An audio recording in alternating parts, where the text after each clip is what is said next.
Tugasku menemanimu.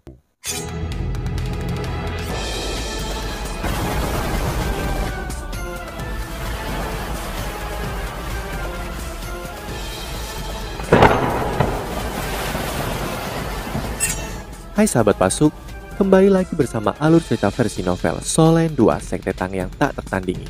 Jangan lupa like, subscribe, dan nyalakan tanda lonceng. Mari kita lanjutkan.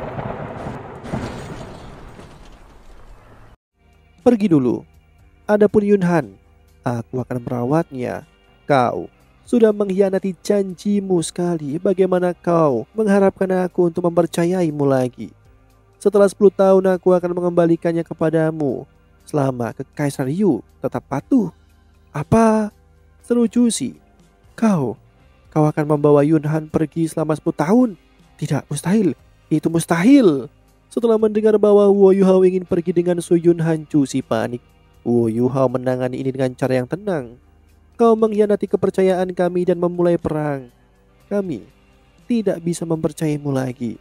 Su Yunhan akan mengikutiku selama 10 tahun ke depan dan kita akan melihat apa yang akan terjadi selanjutnya. Kau bisa pergi sekarang. Tidak, kau tidak bisa melakukan itu. Kembalikan anakku. Kembalikan anakku. Saat dia berteriak, Jusi segera meningkatkan kecepatannya dan bergas keluar. Dia sudah tidak terlalu jauh dari Wo Yuhao. Dia juga bertindak sangat tiba-tiba. Alat jiwa yang berbentuk manusia adalah yang terbaik yang dia bisa kenakan. Begitu pendorong jiwanya diaktifkan, dia hampir secara instan berteleportasi ke depan Wo Yuhao. Dia menjangkau Su Yunhan. Wo Yuhao mengangkat tangannya dan kekuatan yang kuat menahan Jusi. Dia benar-benar dibatasi. Saat ini Kong Deming tahu bahwa sudah terlambat untuk menyelamatkannya. Wo Yuhao berbicara dengan dingin sambil menatap Jusi dari jarak dekat. Pergi dengan orang-orangmu. Aku tidak akan menarik kembali keputusanku setelah aku membuatnya. Kau harus membayar harga untuk kesalahanmu. Aku sangat mempercayaimu sebelumnya dan bahkan memberitahumu tentang kultivasi tertutupku. Bagaimana kau memperlakukan ini sebagai imbalan? Sekarang aku tidak bisa meyakinkan diriku lagi. Aku tidak akan melukaimu. Pergilah. Kembalikan anakku. Kembalikan anakku kepadaku. Aku tidak bisa membiarkannya pergi bersamamu. Di matamu dia adalah kaisar Kekaisaran Yu. Kamu tidak akan membimbingnya dengan benar. Dia adalah harapan terakhir hidupku. Yuhao, aku mohon padamu. Kembalikan anakku kepadaku. Kembalikan dia. Jusi memohon. Jika ini adalah masa lalu, Wo Yuhao akan menjadi lembut hati. Namun seluruh kekaisaran Dorin telah hancur karena pengkhianatannya. Bahkan Starlo hampir dimusnahkan dan Adipati Putih hampir mati di tangannya. Wo Yuhao mengeraskan pendiriannya dan dengan paksa menggelengkan kepalanya. Pergi. Tidak ada lagi yang bisa dikatakan. Tidak, teriak Jusi. Yuhao, kamu tidak bisa melakukan ini. Kamu tidak bisa melakukan ini. Yunhan adalah putramu. Ruang sepertinya runtuh tepat ketika Jusi mengatakan ini. Ruang dalam wilayah yang membentang dengan diameter ratusan meter runtuh. Suaranya benar-benar tenggelam di ruangan itu. Hanya orang-orang di wilayah ini yang mendengar apa yang dikatakannya. Waktu dan ruang sepertinya berhenti pada saat ini. Wo Yuhao dan Tang Wutong keduanya tercengang. Begitu juga Adipati Putih. Ekspresi mereka membeku. Jusi masih terisak. Yunhan kecil tertegun. Dia mengangkat kepalanya dan menatap Wo Yuhao. Adegan aneh ini baru saja berhenti di langit seperti itu. Sebuah suara yang bermartabat terdengar tiba-tiba dan bergema di telinga mereka. Aku katakan sebelumnya untuk tidak pernah mengungkapkan rahasia ini. Jika kau mengungkapkannya, aku akan mengambil nyawa putramu. Sepertinya kau lupa kata-kataku. Dalam hal itu, sinar terang cahaya keemasan bersinar. Wo Yuhao, Tang Wutong, Dai Hao, Jusi, dan Su Yunhan hanya merasa seolah-olah semuanya berputar di depan mereka. Detik berikutnya mereka berpindah tempat. Ketika semuanya menjadi jelas sekali lagi, mereka heran menemukan bahwa mereka berada di atas sepetak awan emas. Bahkan dengan kultivasi Wo Yuhao dan Tang Wutong, mereka tidak bisa merasakan di mana mereka berada sekarang. Mereka juga tidak memikirkan hal itu saat ini. Tatapan Wo Yuhao terpaku pada Jusi dan kehilangan suaranya ketika dia bertanya, Apa yang kau katakan? Anak siapa ini? Jusi sudah pucat pasi sekarang. Suara bermartabat membuatnya ngeri. Dia dengan cepat meraih Su Yunhan. Setelah itu dia berlutut. Tidak, tolong, aku mohon padamu. jangan menyakiti anakku. Itu tidak disengaja. Aku hanya takut dia akan membahayakan anakku. Tolong, jangan sakiti anakku. Wu Hao hanya berhasil berbalik sekarang. Dia juga melepaskan deteksi spiritualnya, namun dia terpana, menyadari bahwa dia tidak bisa merasakan perubahan di sekitarnya, bahkan dengan kekuatan spiritualnya yang besar. Apa yang sedang terjadi? Di mana tempat ini? Wu Hao tertegun ketika dia mencoba untuk memahami segala sesuatu di sekitarnya. Dia tidak bisa mengerti apa yang sedang terjadi. Pada saat ini, seberkas cahaya keemasan bersinar di depan semua orang. Suara bermartabat itu berbicara sekali lagi. Apakah kau tidak takut menyakiti anak orang lain jika kau itu takut menyakiti anakmu sendiri? Aku sudah mentolerir orang ini untuk waktu yang lama. Tapi surga itu murah hati, namun kau masih mengatakannya. Kebencian telah membutakanmu dan menyebabkanmu kehilangan kendali atas emosimu. Kau berjalan menuju kehancuran. Aku akan mengabulkan keinginanmu karena itu masalahnya. Sosok emas perlahan menjadi semakin jelas. Seorang pria tampan yang tampaknya baru berusia 20 tahun muncul di depan semua orang. Dia memiliki rambut biru panjang yang mengalir turun sampai ke kakinya. Jika bukan karena sosok kekar dan pundaknya yang lebar, orang mungkin akan mengira dia seorang wanita. Ada riak di jubah biru panjangnya. Jika dilihat lebih dekat, seseorang akan terpikat oleh samudra biru di jubahnya. Seluruh jiwanya bahkan mungkin terserap ke lautan ini. Meski pria itu tampaknya baru berusia 20 tahun, sorot matanya sangat dalam. Itu tampak sangat hampa, tetapi tampaknya berisi semuanya pada saat yang sama. Kadang-kadang akan ada kilatan cahaya keunguan bergerak yang terasa seolah-olah dia bisa menghabisi dengan sekejap mata. Dia membawa trisula emas besar dengan tangan kanannya. Trisula ini sangat akrab bagi Wu Hao. Dia, ayah! Tang Wutong tiba-tiba berteriak. Sosoknya melintas dan dia melompat ke pelukan pemuda itu. Pemuda berambut biru membuka lengannya lebar-lebar dan memeluknya. Ada ekspresi baik di wajahnya. Dia dengan lembut membelai rambut biru muda dari Tang Wutong. Putriku tersayang, jangan khawatir. Ayah tidak akan membiarkanmu menderita. Tang Wutong berbaik dan menatap Wu Hao saat ini. Sorot matanya sudah berbeda. Dia cerdas. Dari kata-kata Jusi dan kemarahan ayahnya, dia tahu bahwa klaimnya mungkin benar.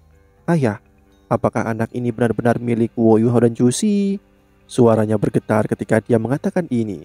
Pemuda berambut biru itu mengangguk. Tepat sekali. Tang Wutong mulai menangis. Dia memandang Wu Hao dan tampaknya gemetar. Dia berbicara seolah-olah dia patah hati. Mengapa? Mulut Wu Hao sudah terbuka lebar ketika dia mencoba menjelaskan dirinya sendiri. Wutong, dengarkan aku juga tidak tahu, tidak mungkin dia milikku, mustahil. Aku belum pernah melakukan apapun dengan Jusi. Aku tidak pernah. Aku akui menyukai dia sebelum tahu kamu adalah seorang gadis. Namun kami hanya berteman. Kami belum pernah bersama sama sekali. Ini tidak nyata. Anak ini bukan milikku. Pemuda berambut biru itu tertawa dingin. Bukan milikmu. Su Yunhan, apakah kau tahu mengapa dia memanggil Su Yunhan? Itu karena namanya sesuai dengan namamu.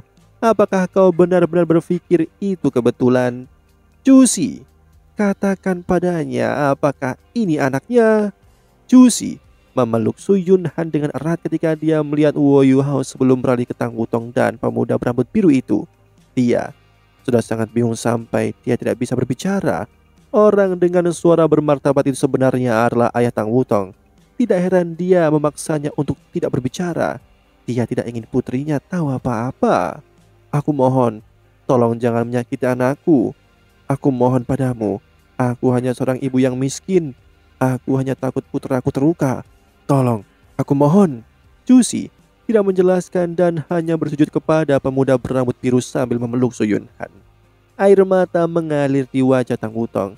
Matanya sudah merah ketika dia menatap Wu Hao. Tidak ada wanita yang bisa memaafkan suaminya karena memiliki anak dengan wanita lain. Tidak peduli seberapa besar dia menyukainya, dia hanya bisa merasa sedih dan marah sekarang. Pemuda berambut biru menatap Jusi dengan dingin. Kau menutup telinga untuk kata-kataku. Kau harus membayar harganya. Saat dia berbicara, dia mengangkat tangannya.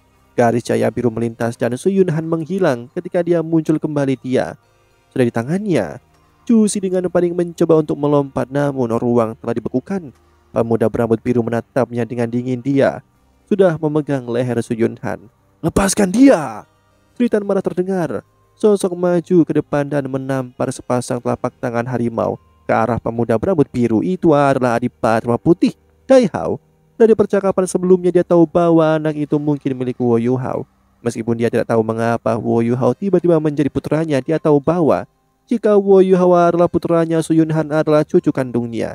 Tidak heran permaisuri perang mengatakan bahwa dia tidak bisa membunuhku lebih awal. Saat ini tidak ada lagi Ryu ataupun Starro dalam benaknya, yang ada hanya cucu kandungnya. Bagaimana dia bisa menyaksikan cucunya ditangkap oleh orang lain dan akan dihabisi?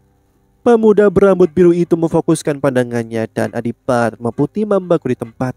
Pada saat yang sama Tang Wutong tiba-tiba memeluknya dan berkata, "Ayah, jangan lakukan itu. Bocah itu tidak bersalah. Jangan menyakitinya."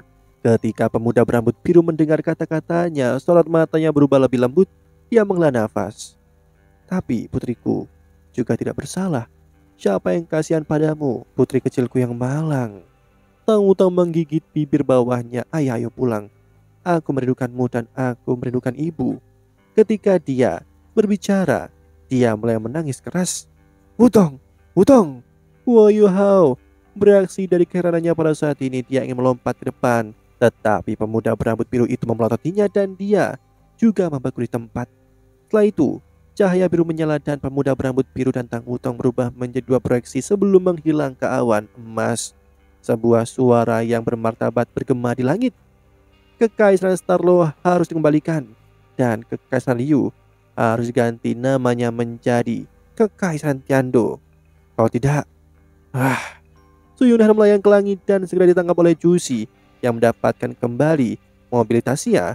Yunhan kecil tidak takut, matanya masih terbuka lebar. Dia melihat ini dan itu. Dia penasaran, tentu saja dia tidak takut. Dia tidak merasakan niat membunuh dari pemuda berambut biru itu sebelumnya. Wo Yu Hao tiba-tiba menoleh ke Jusi dan meraung dengan marah. "Kenapa? Mengapa kau bilang dia anakku? Bagaimana bisa? Bagaimana mungkin?" Jusi memeluk Su Yunhan dan berdiri. Dia dengan dingin menatap Wo Yu Hao. "Tidak peduli apakah kau yakin dia adalah anakmu. Apakah kau benar-benar berpikir aku akan melahirkan untuk sembarang orang? Saat itu aku tahu Sutiaran ingin aku membuai diri sendiri dengan benih orang lain. Itu sebabnya aku sudah siap. Apakah kau ingat ketika kita berada di utara ekstrim? Tepat ketika kau jatuh pingsan di lenganku, aku tidak begitu tercela untuk mengambil keuntungan darimu. Ya, aku hanya menggunakan alat jiwa untuk mencuri bibit darimu. Setelah itu, aku membuai diriku sendiri dengan benihmu ketika Sutiaran memaksaku. Tepat sekali, Su Yunhan adalah darah dan dagingmu. Namun aku tidak ada hubungannya denganmu. Dia juga tidak. Dia hanya produk dari genmu. Dan kamu tidak melakukan apapun untuknya."